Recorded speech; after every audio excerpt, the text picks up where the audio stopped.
60 second, वो आग जिसने दुनिया बदल दी। अगस्त 1939 की एक सुनहरी दोपहर थी। पोलैंड के एक छोटे से शहर में 14 वर्षीय क्लारा अपने दादा ओल्ड्रिच के साथ बेकरी से ताजा ब्रेड लेकर लौट रही थी। गलियों में फूलों की महक थी और बच्चे साइकिलों पर रेस लगा रहे थे। किसी ने नहीं सोचा था कि ये शांति इतनी नाजुक है। ओल्ड्रिच ने क्लारा का हाथ थामते हुए कहा, बेटा, इन पलों को याद रखना, हवा में कुछ बदल रहा है। कुछ ही दिनों बाद शहर के चौराहे पर लगे रेडियो सेट से एक कर्कश आवाज गूंजने लगी। लोग जमा हो गए थे। ओल्ड्रिच और उनके पड़ोसी मिस्टर जेकब ने जब खबरें सुनी तो उनके चेहरे का रंग उड़ गया। सीमा पार से टैंकों के आने की खबरें थीं। क्लारा ने पहली बार अपने दादा की आंखों में वो डर देखा जो शब्दों से परे था। वो समझ गई कि उसकी किताबों वाली कहानियां अब हकीकत बनने वाली थीं। सितंबर की वो सुबह सायरन की आवाज से फटी। क्लारा अपनी खिड़की से देख रही थी कि कैसे आसमान काले बादलों से नहीं बल्कि लोहे के पक्षियों से भर गया था। तभी पहली बार उसने सैनिकों की एक टुकड़ी को अपनी गली से गुजरते देखा। वो अपनी सहेली सोफी के साथ नीचे दौड़ी, लेकिन जो सैनिक पहले कभी रक्षक लगते थे आज उनकी वर्दी और बंदूकें अजनबी और डरावनी लग रही थीं। फिर वो 60 सेकंड आए जिन्होंने इतिहास का रुख मोड़ दिया। सायरन की तीखी आवाज इतनी तेज हो गई कि कान फटने लगे। ओल्ड्रिच चिल्लाए, क्लारा नीचे भागो। जैसे ही वे बेसमेंट की ओर बढ़े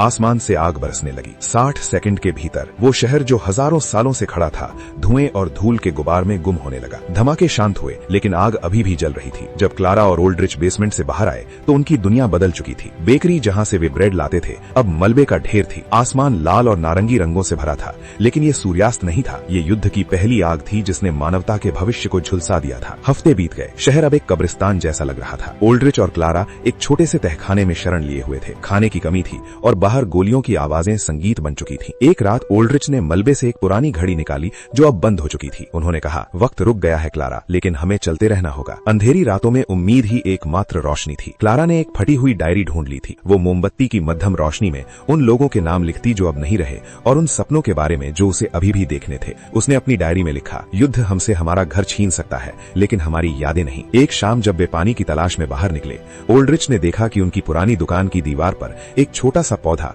मलबे के बीच से उग रहा था। उन्होंने क्लारा को वो दिखाया। युद्ध की विभीषिका के बीच वो हरा पत्ता एक चमत्कार जैसा था। ओल्ड्रिच की आंखों में आंसू थे। शायद वो समझ गए थे कि दुनिया फिर से मुस्कुराएगी, भले ही वो वैसी न रहे जैसी पहले थी। रास्ते में उन्हें एक छोटा बच्चा मिला जो रो रहा था और अकेला था। क्लारा ने अपनी जेब से ब्रेड का आखिरी टुकड़ा निकाला और उसकी ओर बढ़ा दिया। इस पल में वो युद्ध की आग से ऊपर उठ गई थी। ओल्ड्रिच ने उसे देखा और गर्व से मुस्कुराए। उन्होंने सिखाया था कि सबसे गहरे अंधेरे में भी करुणा ही सबसे बड़ी ताकत होती है। वर्षों बाद जब आग ठंडी हुई और दुनिया ने शांति की सांस ली तो नक्शे बदल चुके थे और करोड़ों जिंदगियां खो चुकी थीं। क्लारा अब बड़ी हो गई थी। वो ओल्ड्रिच के साथ उसी सड़क पर खड़ी थी जहां से सब शुरू हुआ था। सूरज फिर से उग रहा था। उस 60 सेकंड की आग ने दुनिया बदल दी थी, लेकिन क्लारा जानती थी कि अब उसे एक नई और बेहतर दुनिया बनानी है।